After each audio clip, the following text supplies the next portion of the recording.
سورہ مبارکہ صف آیت نمبر 4۔ پروردگار عالم اپنے اس کلام میں اپنے محبوبوں کو یاد کر رہا ہے۔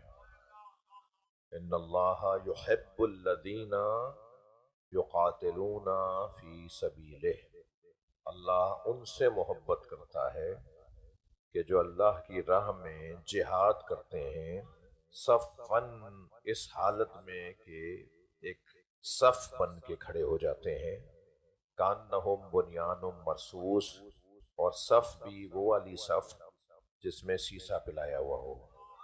صلوات پڑھیں محمد و آل محمد۔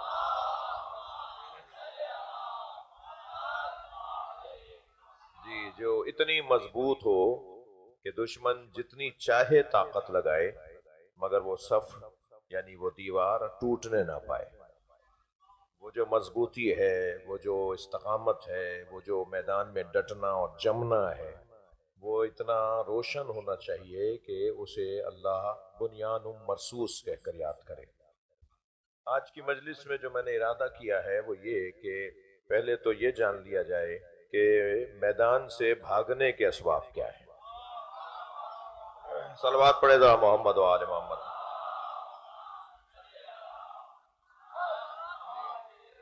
اگر یہ نہیں معلوم ہوگا نا کہ کیا سبب بنتا ہے، ایسے تو نہیں، کیوں بھاگے گا جب وہ گیا ہے؟ کوئی میدان چھوڑ کر کیوں جائے گا؟ وہ تو گیا تھا نا، پھر واپس کیوں آ گیا کام ناتمام چھوڑ کر؟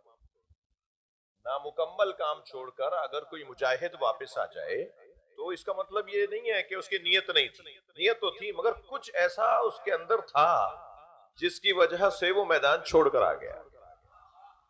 اب وہ جو چیز اس کے اندر تھی جس کی وجہ سے وہ میدان چھوڑ کر آیا۔ اچھا، میرے محترم سننے والوں کو جو آج پہلی دفعہ آئے ہوں یا روزانہ نہ آئے ہوں، ان کے لیے میں عرض کر رہا ہوں کہ ہمارے اس پورے عشرے کا موضوع رہا ہے بنیان مرصوص، اللہ کے وہ مجاہد جو ڈٹ کر جم کر دشمن کا مقابلہ کرتے ہیں۔ اچھا، کیونکہ ابھی جو انڈیا اور پاکستان کی جنگ ہوئی، یعنی جس میں پاکستان نے جہاد کیا، اور ایران اور اسرائیل کی جو جنگ ہوئی جس میں ایران نے جہاد کیا، تو ان دنوں میں اس لفظ کو بہت زیادہ استعمال بھی کیا گیا نا، بنیان مرصوص، بلکہ ہمارے حملے کا بھی نام بنیان مرصوص تھا۔ پاکستان کی حفاظتی اداروں، پاکستان کی سلامتی کے لیے بلند تر صلوات۔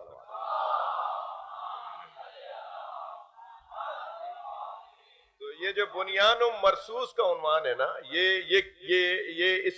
اس کے پیچھے آخر یہ نام کیوں رکھا گیا؟ یہ وہ قرآنی مجاہدوں کی کیفیت ہے، مجاہدوں کی قرآنی کیفیت ہے کہ جسے بنیان مرصوص کہتے ہیں، اور یہ میری اور آپ کی عزت ہے کہ جسے قرآن میں بنیان مرصوص کہا ہے، نبی نے اسے علی کہا ہے۔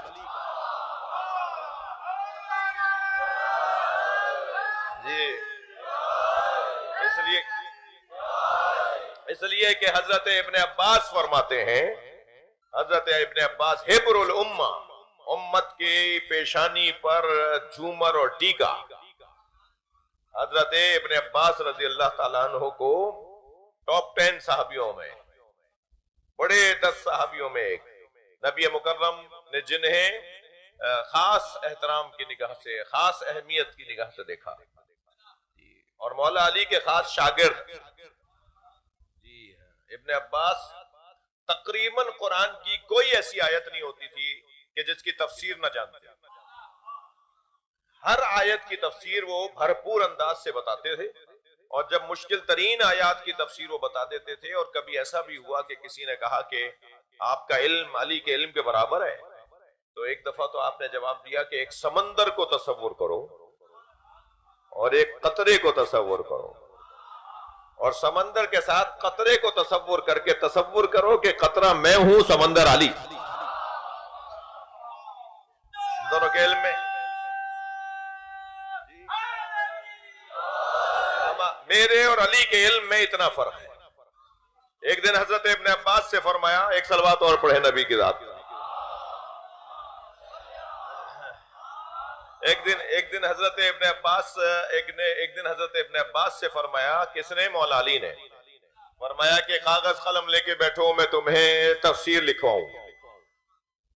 بعد از عشاء حضرت ابن عباس لکھنے بیٹھے اور مولا علی لکھوا رہے تھے، نماز فجر تک ابھی بسم اللہ کے بے کی تفسیر نہیں ہوئی تھی.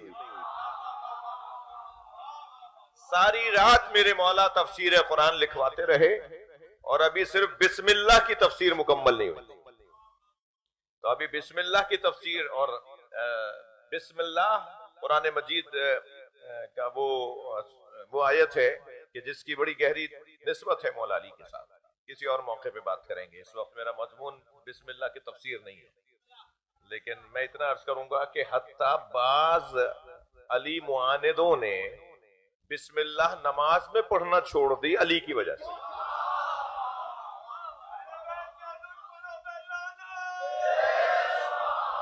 بسم اللہ الرحمن الرحیم کی تفسیر ساری رات مولا علی لکھوانے بیٹھے ہیں اور ابھی بے کی تفسیر پوری نہیں. کبھی کبھی مجھے پہلے سے ذہنی طور پہ تیار ہوں تو میں اپنے اس کو نوٹس کو دوبارہ سے دیکھ کر آؤں اور دوبارہ سے ذہنی طور پہ تیار ہو کر آؤں. تو اس موضوع پر بات کریں گے کہ ایک دن صحابہ کرام کی انجمن سرکار کے ساتھ تشریف فرما تھی کہ کسی نے آواز دے کر کہا اے علمو ابجد یا رسول اللہ، یا رسول اللہ مجھے ہمیں الف با تا سا الف سے لے کے یا تک، اس کے کہتے ہیں ابجد. الف سے لے کے یا تک جو حروف تہجد ہیں اسے کہتے ہیں ابجد. الف بے جیم دال ابجد جو کہتے ہیں نا. تو ایک صحابی محترم نے آواز دے کر کہا یا رسول اللہ مجھے الف بے پڑھائیں، یعنی ابجد پڑھائیں. تو سرکار نے مولا علی کی طرف دیکھ کے فرمایا یا علی انہیں ابجد پڑھاؤ. تو مولا علی نے الف سے لے کے یا تک، الف کا مطلب کیا ہے؟ مولا علی نے صرف الف کے 5 مطلب بتائے. بے کے میرے مولا نے 3 مطلب بتائے. یعنی یہ جو حروف ہے نا ان کے اپنے اپنی جگہ مطلب ہے. الف کا اپنا کوئی مطلب ہے، بے کا کوئی مطلب ہے، بے کا کوئی مطلب ہے، بے تو عربی میں نہیں ہے، تے کا کوئی مطلب ہے، جیم کا کوئی مطلب ہے، ٹھیک ہے، تال. اب جب یہ مطلب آپ کے، کبھی میں جو اصلی مضمون آپ کو دے رہا ہوں نا ہاتھ میں آپ کے، اور کسی ذوقی خطیب سے یہ کہیے گا کہ یہ ہمیں بتائیں، یہ ہر ایک کا کام بھی نہیں ہے. ذوق والے خطیب جو ہوتے ہیں نا، جو ہمارے بزرگوں والی روش پہ چل رہے ہیں، ان لوگوں کو یہ ذوق ہے. کسی سے کہیے گا کہ الف کا، بے کا، تے کا، جیم کا، دال کا کوئی نہ کوئی مطلب ہے نا. اور وہ بھی بہار میں مولانا یہ روایت بڑی مفصل مولا علی کا یہ کی روایت ہے جس میں مولا نے ایک ایک حرف کے بارے میں فرمایا ہے. تو اس میں کسی سے کہیے گا کہ محمد کا مطلب بتاؤ. بھائی میم ہے نا، میم ہاں ہے نا، میم ہے نا، دال ہے نا، اور میم مشدد بھی ہے. یعنی نبی کے نام میں 2 دفعہ میم آیا ہے، یعنی 3 دفعہ میم آیا. ایک میم محمد کا پہلا میم، پھر ہا کے بعد میم، اور پھر محمد. میم پر تجدید ہے، میم مشدد ہے. یعنی سرکار کے نام میں 5 حرف ہیں، 3 میم ہے، ایک ہا ہے، ایک دال ہے. تو کبھی کسی سے کہیے گا کہ محمد کا مطلب بتاؤ، پھر ایسے ہی کسی سے پوچھے گا احمد کا مطلب کیا ہے، پھر کسی سے پوچھے گا علی کا مطلب کیا ہے. یہ لفظ علی جو ہے نا، عین لام چھوٹی ہے، اس کا کوئی مطلب ہے. ہم تو ابھی مولا کے نام کے حرفوں کو نہیں جانتے. علی بن ابی طالب کی معرفت تو بہت بلند ہے، سرکار دو جہاں کی ذات کی معرفت تو بہت بڑی بات ہے. خود نام کے اوپر غور کرنا ایک ہنر ہے، ایک بہت بڑا ہنر ہے جو نام پر اگر کوئی ہم نام سمجھ لیں.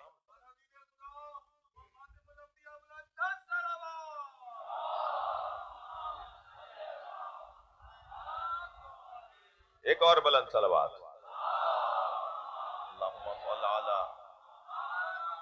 تو آج میں آپ کے سامنے کچھ پوائنٹس یادداشت کر کے لایا تھا کہ میدان سے بھاگنے کا سبب کیا ہے. یہ آیا ہے لڑنے کے لیے، بھاگ کیوں گیا؟ یہ آیا تھا اپنے آپ کو قربان کرنے کے لیے یا کسی کی جان لینے کے لیے؟ یہ چھوڑ کے کیسے چلا گیا؟ تو سب سے پہلا سبب ہے ضعف ایمان. ایمان کی کمزوری میدان میں ڈٹنے نہیں دیتی. ایمان جس کا کمزور ہوگا، دیکھیں میں نے عرض کیا تھا کہ کچھ ہمارے حفاظتی اداروں کے جو افسران ہیں ان سے محرم سے پہلے جب ملاقات ہوئی تو میں نے ان سے کہا کہ میرا مضمون یہ ہے، آپ خود بھی تشریف لائیں اور اپنے لوگوں سے بھی کہیں کہ آ کے سنیں کہ سپاہیوں کے اور مجاہدوں کے اور جنگ اور جہاد کرنے والوں کے بارے میں آیات اور احادیث ہماری کیا رہنمائی. ٹھیک ہے، اور یہ وطن ہمارا بڑی محنتوں اور بڑی مشقتوں کے بعد حاصل ہوا ہے. اگر خدا نخواستہ کبھی وطن پر ضرورت پڑی تو پاکستان کا بچہ بچہ اس کی دفاع کے لیے کھڑا ہوگا. تو جب کسی بھی وقت پاکستان کا بچہ بچہ اس کے دفاع کے لیے کھڑا ہوگا تو پھر بچے بچے کو پتا ہونا چاہیے کہ بھاگنے کے کیا نقصان ہے اور میدان میں ڈٹنے کے کیا فائدے ہیں. تو یہ میں اپنے ان دوستوں کے لیے تو کہہ ہی رہا ہوں، لیکن میں اپنے محترم سننے والوں کے لیے بھی کہہ رہا ہوں. تو سب سے پہلا عنوان یہ ہے کہ میدان سے توجہ ہے. میدان سے جانے والا، میدان آدھے میں چھوڑ کے جانے والے کا پہلا سبب ہے ضعف ایمان، ایمان کی کمزوری. اور ایمان مضبوط ہوتا ہے دو موضوعات کو لے کر. ان دو موضوعات کو معمولاً ہم اول اور آخر میں بیان کرتے ہیں، اور درمیان میں کچھ اور ایمان کی اور عقیدے کی کچھ موضوعات ہیں جنہیں ہم بیان کرتے ہیں. لیکن جتنے بھی ہمارے عقائد ہیں نا، ان سب میں اول اور آخر توجہ ہے. اب اول و آخر دو ایسے موضوع ہیں کہ اگر ان کو ہم نے کور کر لیا تو درمیان والے عقیدے خود بخود ہمارے محفوظ ہو جائیں گے. اور وہ اول و آخر والے دو عقیدے کون سے ہیں؟ ایک اللہ پہ توکل اور ایک آخرت پر یقین. جو اللہ پر توکل نہیں کرتا پھر رسول اللہ پہ کلمہ پڑھنے کا کیا فائدہ؟ جو اللہ کو ہی نہیں مانتا وہ مولا علی کو کیا مان رہا ہے؟ اور اس دنیا کی خوبصورتی ہی اس میں ہے کہ ہم اس دنیا پر خاتمہ نہ مانیں، اس دنیا کو آخر نہ مانیں. یہ دنیا ہے اور بس یہ نہ مانیں، اس کے بعد بھی ایک جہان ہے، اس کے بعد بھی ایک زندگی ہے. بلکہ اگر میں محترم سننے والوں کے توسط سے سب سے کہہ دوں کہ اصل زندگی ہی وہ ہے جو اس کے بعد شروع ہوگی، جسے ہم آخرت کہتے ہیں. آخرت، اصل زندگی آخرت کی زندگی. یہ تو بھائی ایسا لگتا ہے جیسے کل شروع ہوئی تھی. 90 سال والا بھی کہتا ہے کہ کل کسی بات ہے، میری بارات جو ہے نا وہ کنڈیارو گئی تھی. مثال دے رہا ہوں، کنڈیارو والے دوست ذرا خوش ہو جائیں گے. مثال کے طور پہ وہ کل کسی بات ہے، میرا جو بیٹا آج جو خود پوتا پوتیوں والا ہو گیا ہے، وہ میرا بیٹا جب ہوا تھا تو میں ایسے اس کو ہاسپٹل سے ایسے دائی کے یہاں سے لے کر آیا تھا. مثال ہے، وہ کل کسی بات ہے. تو یہاں تو یہ کل کسی بات ہے. یہ جو دنیا ہے نا، یعنی یہ جو زندگی ہے، یہ زندگی کسی اور زندگی کا مقدمہ ہے. یہ کون سا حسن ہے کہ مقدمے میں ہی الجھ کے رہ گئے. صلوات پڑھ لے ذرا محمد و آل محمد. یہ مقدمے میں ہی اپنی ساری توجہ لگا دی. آخرت کوئی جگہ ہے، مرنے کے بعد بھی کوئی دنیا ہے. اور وہ جو مرنے کے بعد کی زندگی ہے وہ بڑی حسین زندگی ہے. میں اس کے حسن کے اوپر بات کرنے کے لیے آپ سے صرف ایک جملہ کہتا ہوا گزروں گا. وہ زندگی اتنی حسین ہے کہ اس زندگی میں روزانہ نبی اور علی کی زیارت ہوگی. صلوات پڑھ لیں محمد و آل محمد. جی تو پہلا عنوان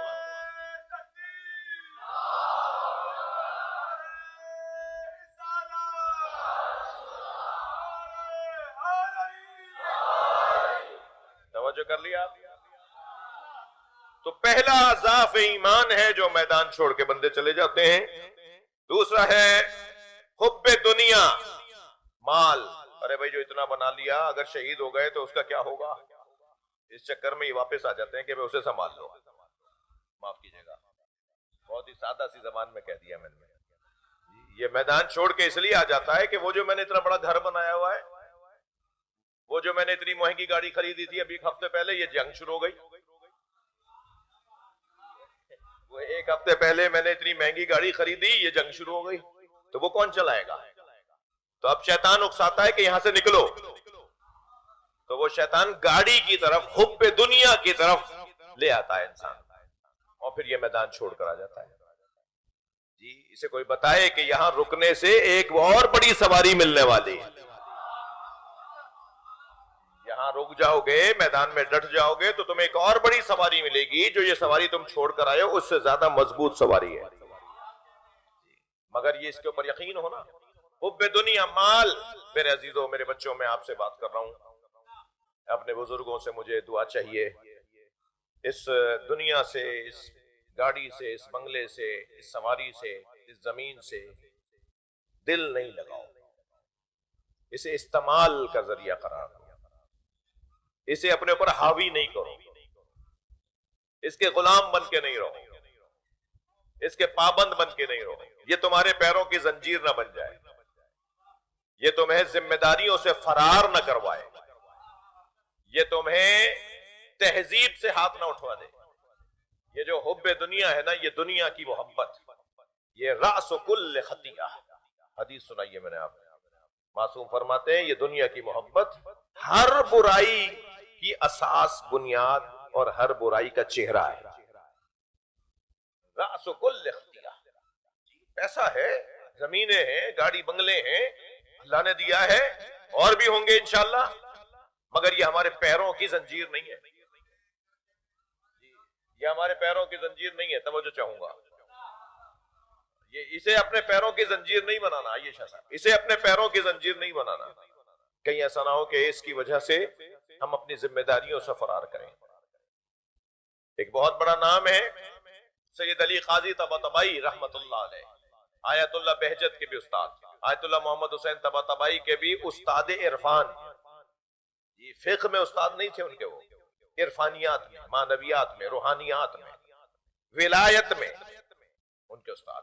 سید علی قاضی طباطبائی کے پاس ایک شخص آیا کہ مجھے اپنا شاگرد بنا لیں، اس کے گلے میں کشکول لٹکا ہوتا، کشکول پتہ ہے آپ کو بچوں کو؟ نہیں پتا کشکول، آئندہ اٹھا کے لے آؤں گا میں اپنے ساتھ، میرے ابا تین کشکول دے کے گئے مجھے، فقیر آدمی تھے تو وہ انہیں جہاں سے وہ اصلی والا ملتا تھا وہ رکھ لیتے تھے، اصلی ہوتا ہے وہ سمندر سے اس کی، ہاں صحیح، وہ اس میں تو زہر ڈال کے کوئی کھلائے تو زہر کا اثر ختم ہو جاتا ہے نا، وہ سمندر سے ایک کیا بولتے ہیں، سمندر کی ایک سیپی ٹائپ بڑی، اس کو کاٹ کر بناتے ہیں، اس کو وہ پورا ایک انڈے کی طرح بڑی سائز میں، سائز مختلف ہوتے ہیں، پھر اسے کاٹ کے دو کر لیتے ہیں، تو پھر اس میں وہ فقیر اپنے گلے میں لٹکاتے ہیں۔ ٹھیک ہے، فقیروں کا کیا ہوتا ہے کہ وہ ہر کھانا اس میں ڈال کے، جی دال بھی اس میں، چاول بھی اس میں، روٹی بھی اس میں، دودھ بھی اس میں، جی سب کچھ اس میں ڈال کے اسے مکس کر کے بد مزہ کر کے کھاتے ہیں، ان کا اپنا طریقہ ہے۔ تو کشکول وہ جو فقیر کے پاس ہوتا ہے، البتہ یہ فقیری کی نشانیوں میں سے ایک نشانی ہے، ورنہ فقیر مانگنے والا نہیں ہوتا۔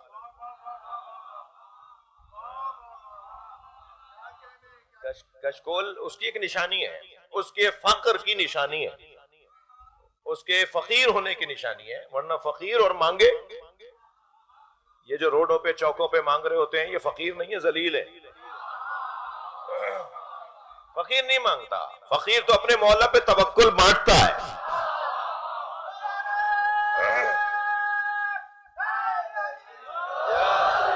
فقیر مل جائیں آپ کو تو مجھے ملوائیے گا، کہیں کہیں کبھی کبھی شاہ لطیف بھٹائی کے مزار پر اور حضرت عبداللہ شاہ غازی کے مزار پر، البتہ یہاں وہ والے فقیر ہیں مانگنے والے، لیکن قلندر کے مزار پر آپ کو وہ اصلی والے فقیر مل جائیں گے، اور کچھ اور جگہوں پر بھی مل جائیں گے۔ میں نے یہ بات کئی سال پہلے ایک جگہ کی ہے، جن کو یاد آ جائے وہ مجھے معاف کریں۔ میں آ رہا تھا ٹنڈو آدم سے سانگڑ، راستے میں پھاٹک آتا ہے، پھاٹک ریلوے کراسنگ، تو ہماری گاڑی وہاں سے جب چلنے لگی، گزرنے لگی، تو گاڑی آہستہ کرنا پڑی، ظاہر ہے وہ پھاٹک ریلوے کراسنگ، تو اس کی جو چھوٹی سی دیوار جس سے پھاٹک جڑا ہوا ہوتا ہے، اس پہ ایک فقیر بیٹھی تھی، اس نے مجھے اسی ہولیے میں دیکھا، میں آپ کا نوکر ہوں، اسی ہولیے میں پھرتا ہوں، یہ والے جو کپڑے میں پہن کے پھر رہا ہوں نا، یہ متکبروں کے کپڑے نہیں ہیں، اہل بیت کی تعلیمات کے نوکروں کے کپڑے ہیں، تو میں بھی کوشش کر رہا ہوں کہ نوکری میری ثابت ہو۔ تو اسی ہولیے میں تھا، تو اس نے دور سے مجھے دیکھا اور سلام کیا اور یا علی مدد بولا، سلام علیکم یا علی مدد، تو میں نے بھی جواز سلام دیا اور مولا علی مدد بولا۔ جب میں نے مولا علی مدد بول دیا تو اسے یقین ہوا کہ میں اسی کا ہوں، تو وہیں سے آواز لگا کر اس نے کہا کچھ دوں، یقین جانیے جو میرے ساتھ منظر پیش آیا نا، تو وہیں سے آواز لگا کے کہتا ہے کچھ دوں۔ میں نے اپنے ڈرائیور تو کیا میرے ساتھی سے جو گاڑی میری سنبھالے ہوئے تھا، شاہ صاحب، میں نے اسے کہا کہ ذرا گاڑی روکو، مجھے پہلا فقیر ملا ہے، اس کی تو مجھے تلاش تھی، تو میں گاڑی سے اتر کے ان کی طرف بڑھا، وہ میری طرف بڑھے، وہی ایک ان کا خاص سادہ لباس تھا، تو قریب آ کے مجھ سے کہنے لگا کہ بتاؤ زہد کسے کہتے ہیں، زہد بتاؤ، زہد کسے کہتے ہیں؟ میں آپ ان بچوں سے کہہ رہا ہوں جب کسی بزرگ کے پاس جایا کرو نا، بولنا بند کر دو، سننا شروع کرو. ہمارے یہاں بولنے کی اتنی بیماری آئی ہوئی ہے، خطرناک بیماری، اس کی کوئی دوا بھی نہیں مل رہی. کہ بھائی خاموش ہو جاؤ، کسی بڑے کے پاس آئے ہو، کسی سینئر کے پاس آئے ہو، کسی تجربے کار کے پاس آئے ہو، اس کے پاس بھی تم ہی بولو گے کیا؟ یہاں تو خاموش ہو جاؤ نا. تو یہ میں اپنے ان بچوں کو نصیحت کر رہا تھا، تو انہوں نے مجھے کہا کہ بتاؤ زہد کسے کہتے ہیں؟ زہد. تو میں نے کہا آپ بہتر جانتے ہیں جی، آپ بہتر جانتے ہیں، آپ زیادہ اچھا جانتے ہیں، آپ مجھ سے زیادہ اچھا جانتے ہیں، آپ جو بتائیں گے وہ زیادہ اچھا بتائیں گے. تو وہ خوش ہو گئے اور ماحول بھی یہی تھا. تو مجھ سے کہنے لگے زہد کی 7 منزلیں، جب تک زاہد نہیں بنو گے تمہارا ایمان کامل نہیں ہوگا. اور بات کر رہے ہیں ایمان کے کامل ہونے کی، یعنی میرا ایمان کامل ہونا. اور جب میرا اور آپ کا ایمان کامل ہو جائے گا تو ہم کیا بنیں گے؟ ایک مومن. پھر مومنین میں درجے بنیں گے. سلمان آخری درجے پر ہے، سلمان 10ویں درجے پر ہے. یعنی مومن ہونے کے بعد پھر درجہ بندی شروع ہوگی. جی مقداد 8ویں درجے پر، ابو ذر 9ویں درجے پر، سلمان 10ویں درجے پر. سلمان کے بعد تو کوئی درجہ ہی نہیں ہے. جب سلمان آخری درجے پر ہے تو سلمان کا مولا کون سے درجے پر ہوگا؟ تو سلمان کا مولا مومن نہیں کہلائے گا، امیر المومنین کہلائے گا.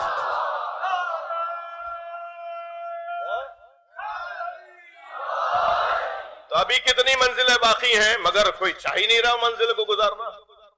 تو مجھ سے کہنے لگے زہد کی 7 منزلیں ہیں، میں پہلی منزل آج تو میں بتاؤں گا، اس پہ جب عمل کر لو گے تو کوئی ملے گا دوسری بتانے کی. میں نے کہا جی عطا کریں. کہنے لگے زہد کی پہلی منزل ہے ذات کی نفی. اپنی ذات سے باہر آؤ، اپنی ذات کی اسیری سے باہر آؤ. کسی کو کوئی پاگل ہے جو تمہیں اسیر بنائے؟ تم تو خود ہی اسیر ہو.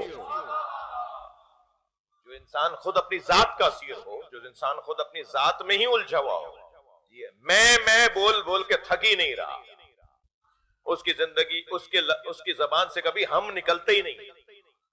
یہ جو افراد ہوتے ہیں جن کے ہاں میں اتنا زیادہ ہے، اچھا یہ جو میں زیادہ بولتے ہیں نا، میں کے علاوہ ان کے پاس کچھ ہے ہی نہیں. ہر بات میں، ہر بات میں. یہ ذات کے اسیری کی ایک نشانی ہے. اور اگر یہ مکے چلے جائیں نا، احرام باندھ لیں اور وہاں جا کے انہوں نے میں بولا، تو پھر اللہ ایک جانور ڈال دیتا ہے جو میں بولتا ہے.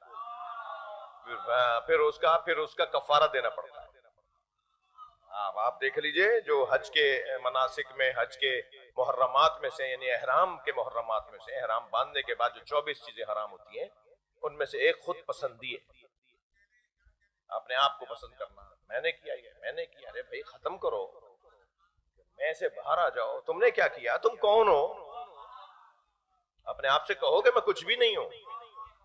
یہ جو اپنی ذات کا اسیر بنا بیٹھا ہے نا، یہ حب دنیا کا شکار، اور میدان سے بھاگنے والا حب دنیا کا شکار. ان کانت لکم دار الاخرہ، اگر تم آخرت کے بارے میں یقین رکھتے ہو تو پھر موت کی تمنا کرو، اور اگر تم حب دنیا نہیں رکھتے تو پھر حب دنیا نہیں رکھتے تو ثابت کرو کہ تم جب چاہو دنیا سے ہاتھ اٹھا لو. تو حضرت سید علی قاضی کے پاس ایک شخص نے آ کے کہا مجھے اپنا شاگرد بنائے. اس نے کشکول ڈالا ہوا تھا. جی اس نے اپنے گلے میں کشکول ڈالا ہوا تھا. آئیے ماشاءاللہ سرور بھائی آئیے، ایک سلوات.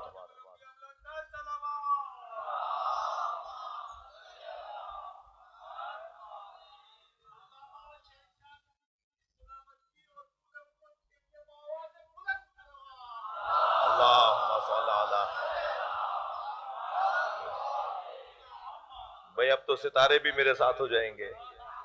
صلوات پڑھیں ذرا محمد و آل محمد. اللہم صلی علی، اس سے بلند صلوات.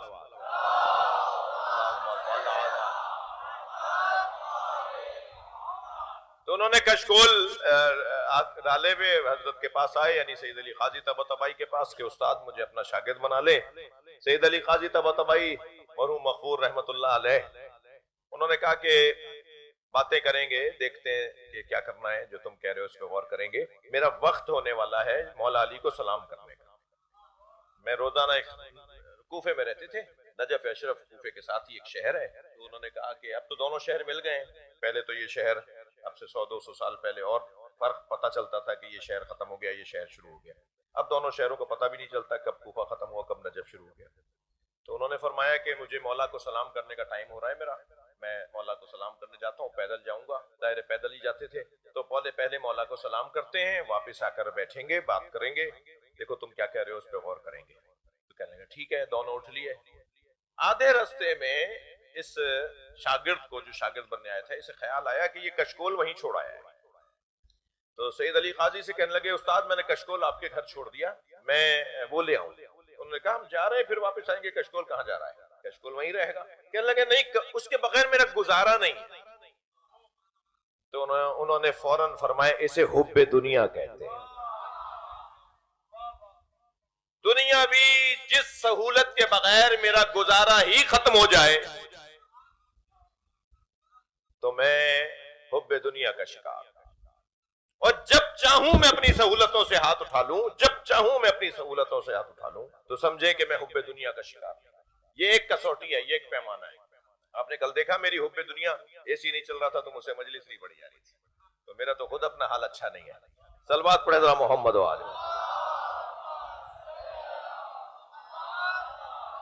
ایک اور بلند صلوات پڑھ لیں۔ اللہ حافظ۔ بات آگے بڑھے۔ دوسرا سبب ہے حب دنیا، کراہت موت، حب دنیا، اور تیسرا سبب دل و جان سنبھال کے سنیے گا، منافقت۔ یہ بولتا کچھ ہے کرتا کچھ ہے، جس کے زبان اور دل دونوں ساتھ ساتھ نہ چلیں اسے منافق کہا جاتا ہے۔ اور یہ جو آیت میں روزانہ پڑھ رہا ہوں نا سورہ صف کی، اس آیت سے پہلے والی آیت کیا ہے سنا دوں؟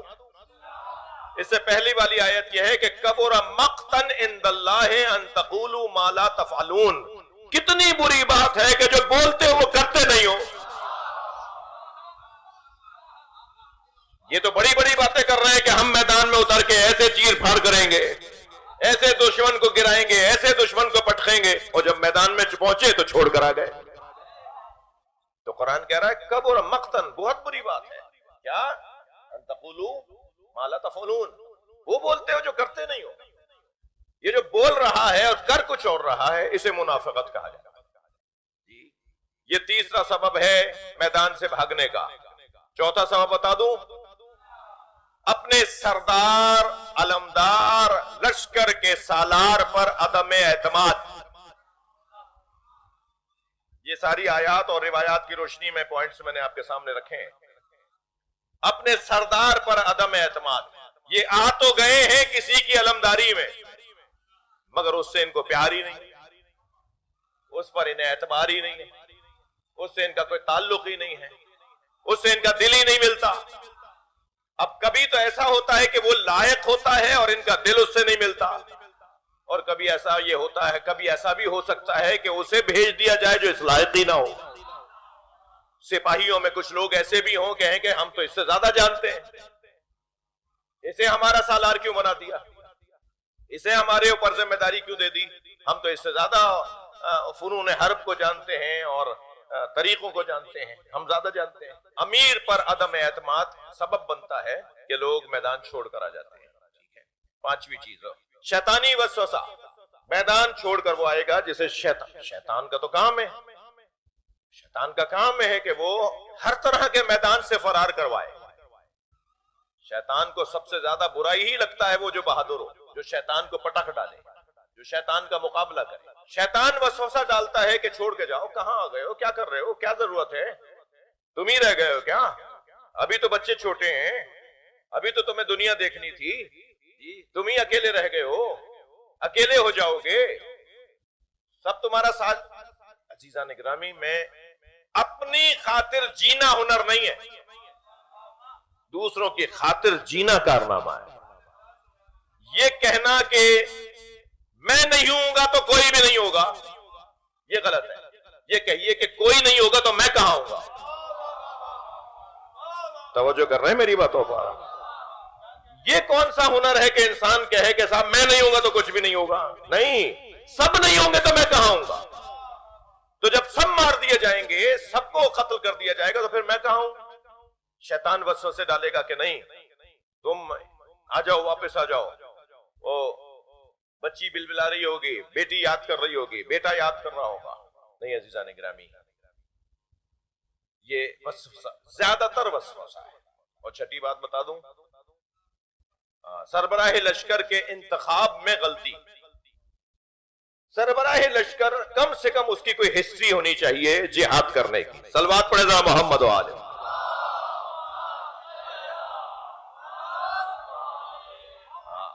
آپ نے ایک تازہ کار کے حوالے کر دیا لشکر جی، آپ نے ایک ناشی کے حوالے کر دیا لشکر، آپ نے ایسے بندے کے حوالے لشکر کر دیا جس نے کوئی خاص جہاد نہیں کیا، کوئی کارنامہ نہیں دکھایا، کوئی کام نہیں کیا، کوئی اس کی تاریخ نہیں ہے. لیکن جب سپاہیوں کو پتا چلے گا، مجاہدوں کو پتا چلے گا، جب میدان کے اندر اترنے والوں کو پتا چلے گا کہ ہمارے آگے وہ چل رہا ہے جس نے اس سے پہلے بڑے بڑے سورما مارے ہیں، تو انہیں حوصلہ ملے گا کہ ہم اس کے پیچھے چل رہے ہیں کہ جس کی ہسٹری ہے، تاریخ ہے. اور اگر اس کے برخلاف ہو کہ کوئی ایسا آگے چل رہا ہو جو بقول استاد سبت جعفر کے کہ علم لے کے گئے ہوں اور ڈنڈا لے کے آئے ہوں. صلوات پڑھے گا محمد و آل. بھائی بلند صلوات کہا تھا آپ سے.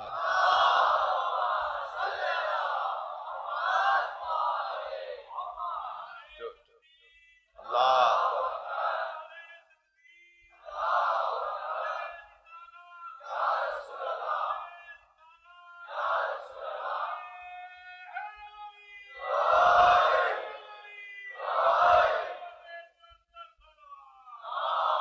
اللہم صلی علی.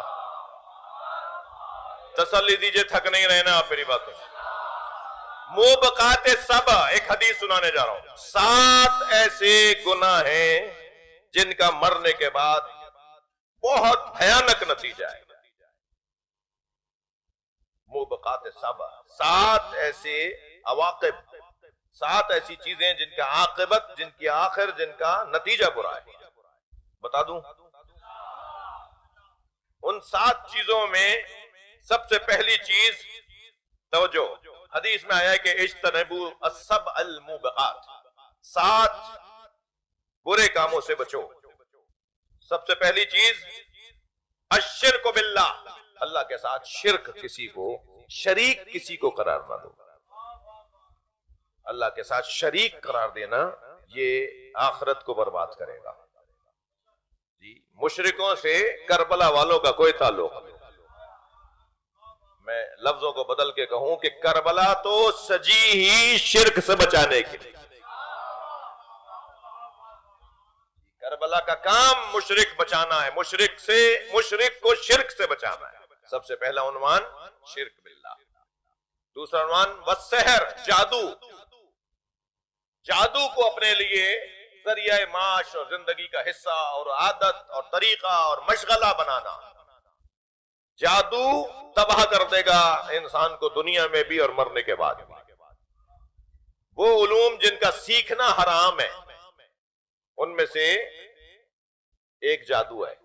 ہر زمانے میں ایک کامل الایمان اور کامل العقیدہ ایک فقیہ کے اوپر یہ جائز ہوتا ہے کہ وہ جادو کے بارے میں جانتا ہو، تاکہ اس کے ذریعے سے اگر مسلمانوں پر، مومنوں پر حملہ ہو تو وہ اس کا توڑ کر سکے. بس جی مولانا، صرف توڑ کر سکے، اس سے زیادہ نہیں. اسے جادو کرنے کا، جادو کسی پہ کرنے کی اجازت نہیں ہے. اسے بھی کہ جو کسی فقیہ کو، کسی مجتہد کو، کسی مرجع تقلید کو، اس کا ایمان، اس کا عقیدہ، اس کا کردار اپنی جگہ وہ مطمئن ہے، تب اسے اجازت ہے کہ وہ جادو سیکھے، صرف اس لیے تاکہ اس رستے سے ہونے والے حملے کو روک سکے. اللہ آپ کو امام رضا کی زیارت کا شرف عطا کرے. جب آپ وہاں جائیں گے نا تو اندر حرم امام رضا میں علامہ شیخ بہائی کی قبر ہے. شیخ بہائی تقریباً 200-250 سال پرانے ہمارے عالم، ان کی باقاعدہ قبر، بڑی قبر بنی ہوئی ہے.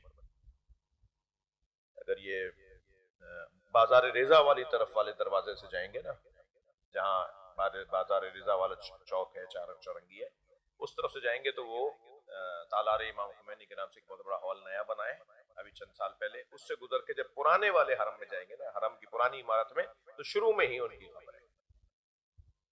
شیخ بہائی جادو جانتے تھے ہمارے علماء میں، آج بھی جو ہمارے مراجع ہیں، انہوں نے کسی ایک اپنے شاگرد کو کم سے کم یا خود یا کسی ایک شاگرد کو یہ علم سیکھنے کی اجازت دی ہوگی، اور وہ وہی جانتے ہیں کہ جب اس رستے سے مسلمانوں پر حملہ ہوگا، اور میں اشارتاً عرض کر رہا ہوں، یہ جو ابھی ایران نے اسرائیل کے خلاف جہاد جیتا ہے، جنگ جیتی ہے، اس میں اب سے کوئی 2 سال پہلے ایران پر حملے ہونا شروع ہوئے تھے جادو کے ذریعے، میں زیادہ تفصیل میں نہیں جاؤں گا، اور انہوں نے اس سحر اور اس جادو کا توڑ کیا تھا، اور الحمدللہ وہاں جو انگریزوں میں بہت ہے یہ، ہاں انگریزوں میں تو باقاعدہ اسکول بنائے ہوئے اس کام کے، صلوات پڑھے ذرا محمد والے، میں صحیح کہہ رہا ہوں، انگریزوں کے ہاں تو اس کے باقاعدہ اکیڈمیاں ہیں جادو سکھانے کی، انہوں نے اس رستے سے ایران کے اوپر گزشتہ 2 سالوں سے حملے کر رہے تھے، اور وہ بھی جواب دے رہے تھے۔ ہلکا پھلکا آپ میں سے شاید کسی نے سنا ہو کہ یہ پچھلے سے پچھلے جو وہاں کے صدر تھے احمدی نژاد، انہوں نے کچھ اس حوالے سے کچھ کام کیا تھا، تو ان کے اوپر کچھ وہاں مسئلے ہو گئے تھے، وہ بھی اس کا توڑ نکال رہے تھے کہ وہ جو چیزیں بھائی یہاں کے کاغذ وہاں پہنچ جائیں اور وہاں کے کاغذ یہاں پہنچا دیے جائیں اور سائن ہو جائیں، بس صرف اتنا کافی ہے۔ صلوات پڑھے ذرا محمد والے۔ یہ سب کچھ تو سحر جو ہے وہ ان چیزوں میں سے ہے کہ جسے اسلام نے روکا ہے کہ تمہارے بس کی نہیں ہے کام، تم اس کو، یہ وہ چاقو ہے، یہ برندہ چاقو ہے جو کسی پاگل کے ہاتھ میں دے دیا ہے، جادو وہ برندہ چاقو ہے جو کسی پاگل کے ہاتھ میں دے دیا جائے تو جادو سیکھنا ایسا ہی ہے۔ یہ کون سی چیز ہوئی؟ تیسری ماشاءاللہ، تیسری کیا ہے؟ قتل النفس التي حرمہ، قتل النفس التي حرم اللہ، بے گناہ کسی کو قتل کرنا، مار دیا، کوئی بات ہی نہیں، مروا دیا، مار دیا، یا مبشر ہے یا مسبب، یا خود مار رہا ہے یا مروا رہا ہے، یہ موبقات سب میں سے، خفا نہیں ہو مجھ سے آپ۔ چوتھی چیز ہے اکل ربا، سود، دیکھیں ہر سود ربا نہیں ہے، مگر ہمارے ہاں ربا کو سمجھانے کے لیے لفظ سود استعمال کرتے ہیں، ہر سود حرام نہیں ہے، سود فائدے کو کہتے ہیں، ٹھیک ہے، فائدہ، اس سے کوئی فائدہ ہوا آپ کو؟ جو مطلقاً فائدے حرام نہیں ہے، وہ فائدہ جس فائدے پر آپ کو کچھ نہیں کرنا پڑا، آپ نے کچھ نہیں کیا اور آپ کو فائدہ مل گیا، اسے ربا کہتے ہیں۔ تو قرآن میں جس مال کے کھانے کی حرمت آئی ہے وہ ربا ہے۔ مولانا میسوی صاحب نے تو اس موضوع پر کافی کام بھی کیا ہے، کتاب بھی انہوں نے لکھی ہے، ان کے ادارے نے، انہوں نے زہرا اکیڈمی نے، اور ابھی جو اسلامک بینکنگ کے حوالے سے مولانا ایک الصادق کے نام سے ایک کالج بھی بنانے جا رہے ہیں کہ جس میں اسلامک بینکنگ پڑھائی جا رہی ہے۔ پچھلے دنوں ہمارے وہ عالم دین جنہیں مولانا نے گویا کہہ لیجئے کہ اپنے ساتھ اپنے رفقا میں شمار کر لیا ہے، مولانا سید مظہر حسین زیدی، مولانا باقر عباس زیدی صاحب کے داماد، وہ مولانا کی ٹیم کا حصہ بنے ہیں، اور پچھلے دنوں مولانا مفتی تقی عثمانی صاحب نے ایک اجلاس بلایا تھا، اکثر بلاتے ہیں اس طرح کے اجلاسات کی وہ صدارت فرماتے ہیں، تو اس میں جو اسلامک بینکنگ کے حوالے سے شیعہ قوم کی طرف سے نمائندگی کر رہے تھے وہ مولانا مظہر حسین زیدی صاحب کر رہے تھے، اللہ ایسے علماء میں اضافہ فرمائے۔ تو وہ ان کا موضوع ہے یہ جو میں بات کر رہا ہوں۔ صلوات پڑھے ذرا محمد والے۔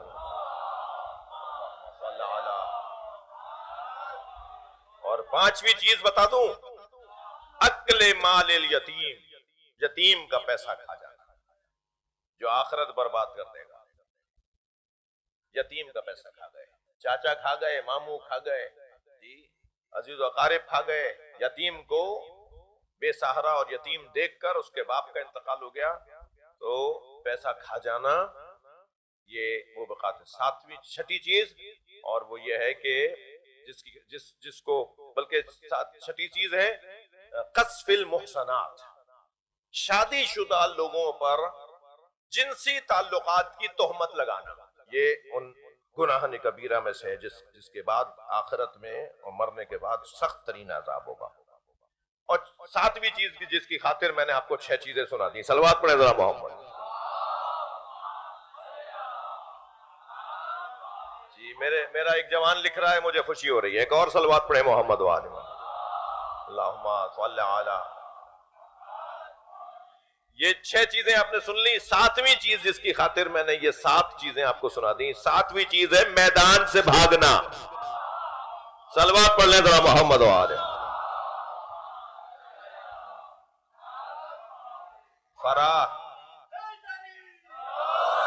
فرار زحف یعنی میدان چھوڑ کر فرار کرنا، یہ اللہ کو، اللہ کے رسول کو پسند نہیں ہے۔ آئے ہو میدان میں تو پوری طرح آؤ، جم کے کھڑے ہو جاؤ، ڈٹ کے کھڑے ہو جاؤ۔ پہلے سوچ سمجھ کے آتے ہیں نا، کسی نے زبردستی تو نہیں کہا تھا کہ چلو۔ بہت سارے لوگ ہوتے تھے جو کہتے تھے ہمارے بس کی نہیں ہے تو پھر پیچھے رہو، لیکن اگر میدان میں آ گئے ہو تو اب میدان میں ڈٹ کے اور جم کے کھڑے ہو جاؤ۔ ایک صلوات اور پڑھیں۔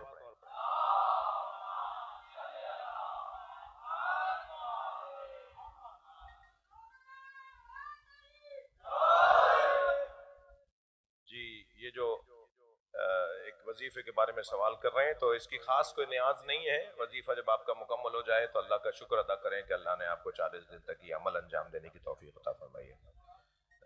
یہ اس کا جواب جو بھی پہنچایا تھا۔ آج 8 محرم ہے، میدان میں ڈٹنے اور جمنے والوں میں ایک ایسے مجاہد کا تذکرہ ہے جس کے بغیر کربلا کا واقعہ مکمل نہیں ہوتا، جس کا تصور حوصلہ عطا کرتا ہے، جس کی یاد ہمتیں بڑھاتی ہے، جس کا تذکرہ خون میں روانی اور حرارت عطا کرتا ہے۔ وہ ہے کہ جس کو مولا یہ کہتے ہوئے نظر آئے کہ عباس مجھ تک پہنچنے کا دروازہ ہے۔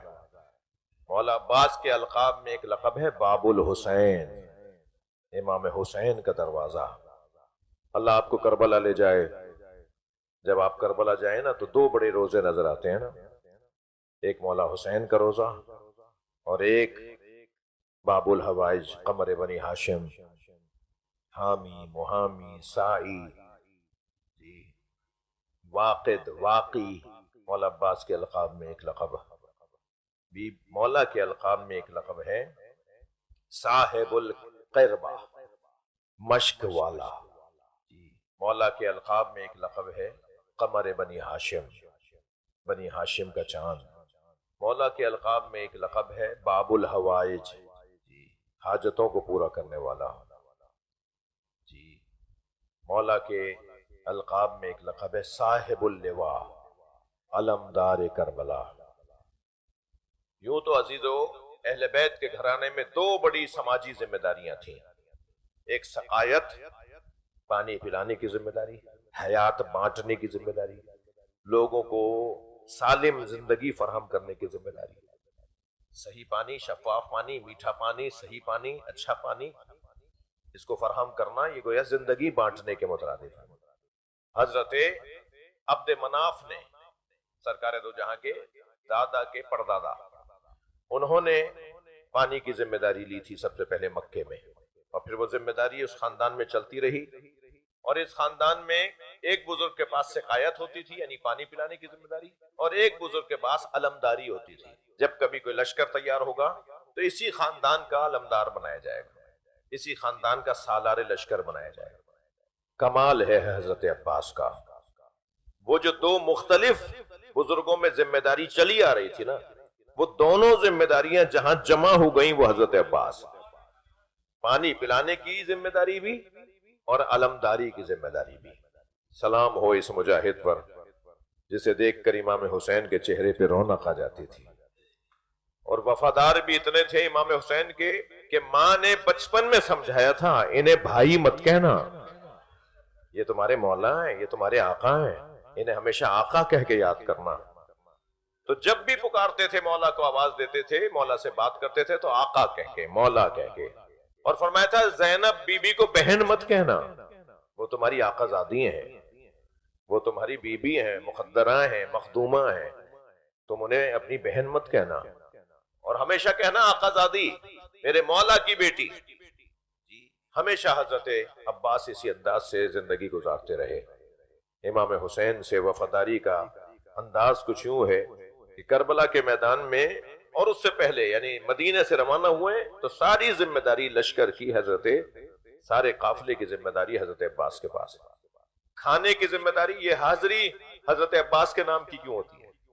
جی آج 8 محرم کو جو نیاز ہو رہی ہے اسے حاضری بولتے ہیں نا. یہ حضرت عباس کے نام کی حاضری کیوں ہوتی ہے؟ حضرت عباس کی نسبت سے حاضری کیوں ہوتی ہے؟ اس لیے کہ ان کا کام تھا کھانا پہنچانا، ان کا کام تھا پانی پہنچانا. مگر کربلا کے میدان میں بچے بھوکے بھی رہے، بچے پیاسے بھی رہے، اہل بیت. لیکن کرامت دیکھیے اس گھرانے کی، کسی سے پانی مانگنے میں کوئی عیب نہیں ہے. آپ کسی سے بھی پانی مانگ سکتے ہیں، کوئی نہیں کہے گا کچھ کہ صاحب مانگ رہے تھے. پانی مانگنا نہیں ہے، لیکن روٹی مانگنا، کھانا مانگنا معاشرے کے اندر حسن نہیں رکھتا. روٹی مانگ لی مجھے روٹی دے دو، ایک دم چہرہ دیکھے گا یہ مانگنے والا ہے، لیکن کہے گا پانی پلا دو، کوئی نہیں سوچے گا کہ اس نے پانی کیوں مانگ لیا. اہل بیت کے گھرانے کے بچوں کی معرفت دیکھیں، یہ تو بھوکے بھی تھے اور پیاسے بھی تھے، مگر کہیں نہیں ملا تاریخ میں کہ ان بچوں نے الجو بھوک لگ رہی ہے، کہیں نہیں ملا. لیکن ہاں العطش کی آوازیں آئیں، پانی پانی ضرور بولا انہوں نے، مگر بھوک نہیں بولا. یہ بھی جانتے ہیں کہ ہم پانی تو مانگ لیں گے، یہ کرامت کے خلاف نہیں ہے، مگر کسی سے کھانا نہیں مانگیں گے. وہ جو بھوک اور پیاس سے کملائے ہوئے چہرے تھے نا، ان کی نگاہیں تو حضرت عباس کی طرف تھیں. اور حضرت عباس بار بار آ کر امام حسین سے فرماتے تھے مولا مجھے جانے کی اجازت ہے. تو مولا فرماتے تھے عباس تم ہمارے لشکر کے سالار ہو. اور پھر چلے جاتے تھے. اور پھر جب سارے مجاہد شہید ہو گئے تو روایت کہتی ہے کہ مولا کے سامنے آ کے کھڑے ہو گئے اور فرمایا مولا مجھے مرنے کی اجازت ہے. حضرت فرمایا تم ہمارے لشکر کے سالار ہو. تو علامہ مجلسی لکھتے ہیں کہ یمین اور یسار دیکھا، دائیں اور بائیں دیکھا، اور فرمایا وہ لشکر کہاں ہے جس کا میں سالار؟ وہ تو حبیب مارے گئے، وہ زہیر مارے گئے، مولا علی اکبر شہید ہو گئے، مولا سب چلے گئے، اب مجھے جانے کی اجازت ہے. اجرکم اللہ.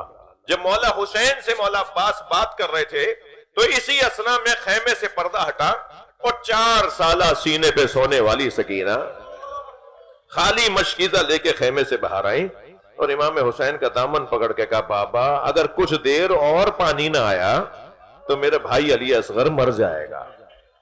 یہ چھوٹے چھوٹے بچے پیاس کی شدت سے ان کے چہرے بے حال ہو گئے ہیں.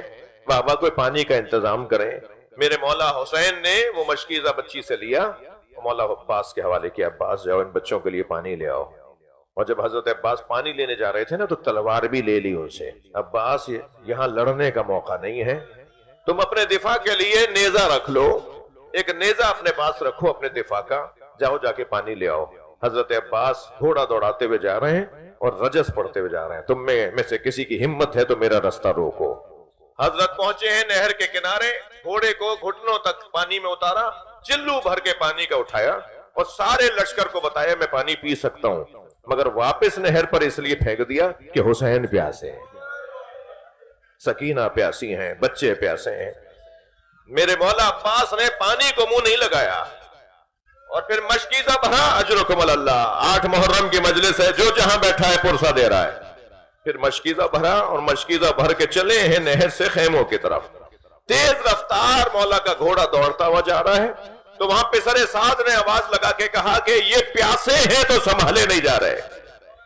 یہ حسینی لشکر کے لوگ، یہ اہل بیت پیاسے ہیں تو سنبھالے نہیں جا رہے. اگر انہوں نے پانی پی لیا تو پھر یہ جنگ لمبی ہو جائے گی. کچھ کرو کہ پانی نہ پہنچنے پائے. سنیں گے حکیم ابن طفیل نامی ایک ظالم نے ایک درخت کے اوٹ میں سے ایک درخت کے اندر چھپ کے، درخت کے پیچھے چھپ کر حضرت عباس کا گھوڑا جب اس کے قریب سے گزرنے لگا تو اس نے مولا کا ایک بازو کاٹ دیا. اس نے وار کیا، حضرت کا ایک بازو کٹ گیا. تو حضرت نے پھر رجس پڑھا، ان قطعتم یمینی انی احامی ابدن عن دینی. اگر تم نے میرا دوسرا ہاتھ بھی کاٹ دیا نا تب بھی میں اپنے دین کی حمایت سے باز نہیں آؤں گا. اجرکم اللہ. اجرکم اللہ. اپنی آوازوں کو آزاد کریں گے، پرسہ دے رہے ہیں نا.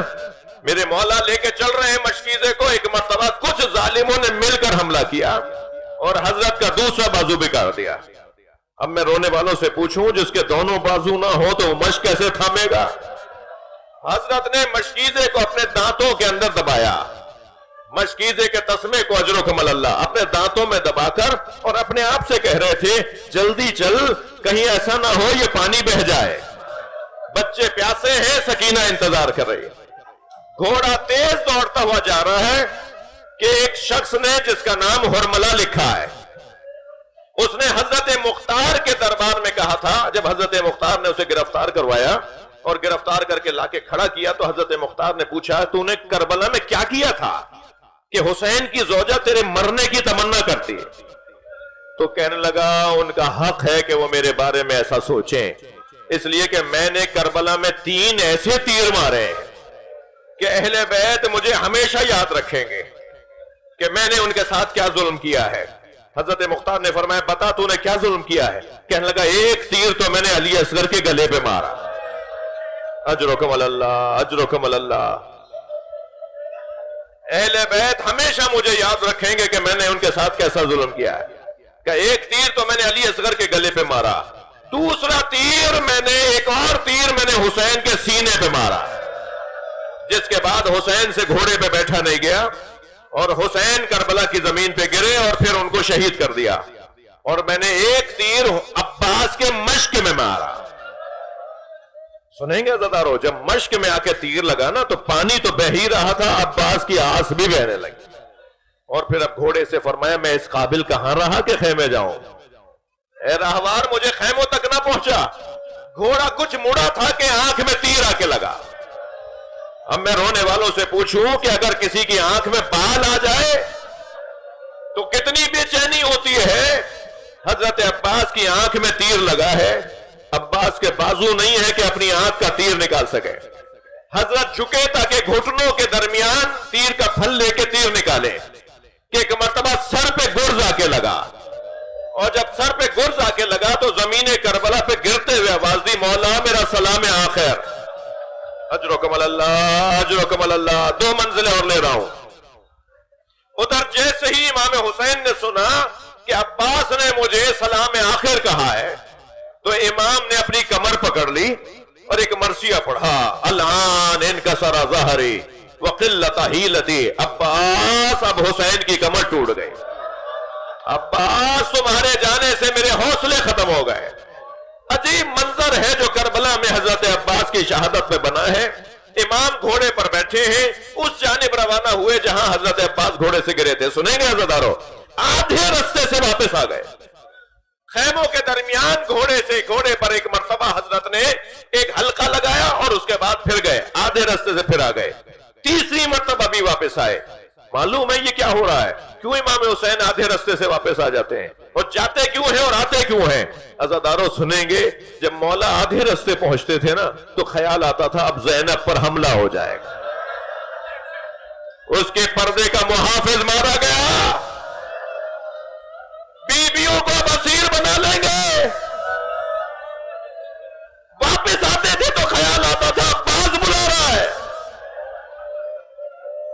امام کبھی آگے جاتے تھے کبھی پیچھے آتے تھے، اور آخر میں پہنچے حضرت عباس کے بدن کے قریب تو حضرت عباس کچھ کہہ رہے تھے، کیونکہ جب پیروں کی آہٹ محسوس ہوئی تو حضرت عباس نے یہ محسوس کیا کہ کچھ لوگ آگے بڑھ رہے ہیں جو میرا سر کاٹیں گے، تو حضرت عباس ان سے کہہ رہے تھے کہ اگر تم میرا سر کاٹنے آئے ہو تو اتنا رک جاؤ کہ میرا مولا آ جائے۔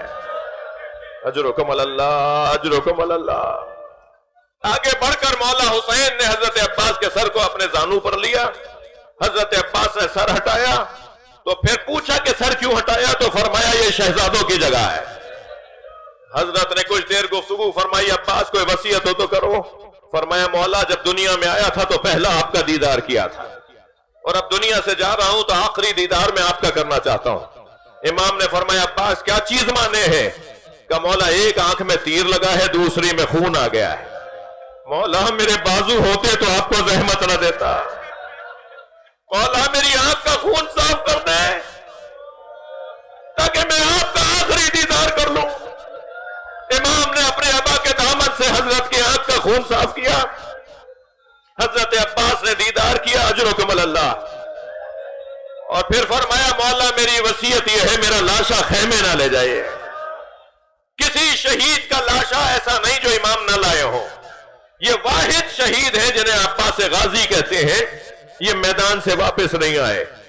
یہاں پر بزرگوں نے لکھا ہے کہ شاید یہ وصیت اس لیے تھی کہ جس کی کمر ٹوٹ گئی ہو وہ لاشا کیسے اٹھائے. میرا لاشا اٹھائیں گے, مولا نے کہا میری کمر ٹوٹ گئی ہے. اور دوسرا سبب شاید یہ ہوگا کہ اگر میرے لاشے پہ پیاسے بچے آ کے کھڑے ہو گئے اور سب نے آوازیں لگا کے کہا چچا پانی, تو عباس کیا جواب دے گا؟ میں سکینہ سے شرمندہ ہوں. اجرکم اللہ, اجرکم اللہ. میں مجلس مکمل کر رہا ہوں. میرے مولا نے فرمایا عباس تم نے اپنی وصیتیں کر دی, اب میری بھی ایک خواہش پوری کر دو. مولا عباس کی آواز آئی مولا حکم کرے. مولا نے فرمایا ساری زندگی آقا کہا, ساری زندگی مولا کہا, ایک دفعہ بھائی کہہ دو, ایک مرتبہ یا آخی کہہ کے سلام کیا. حضرت عباس نے ایڑیاں رگڑنا شروع کی. مولا حسین نے بھائی کا لاشا چھوڑ دیا. علم اٹھایا, چلے ہیں خیموں کی طرف. ادھر سکینہ نے آواز دی بچوں میں نہیں کہتی تھی میرا چچا پانی لائے گا, وہ دیکھو علم آ رہا ہے میرا چچا پانی لا رہا ہے. مگر جب خالی علم آیا سکینہ بابا سے لپٹ گئی, بابا میرا چچا کہاں ہے؟ کہ سکینہ انتظار نہ کرو, عباس نہر کے کنارے سو. ماتم حسین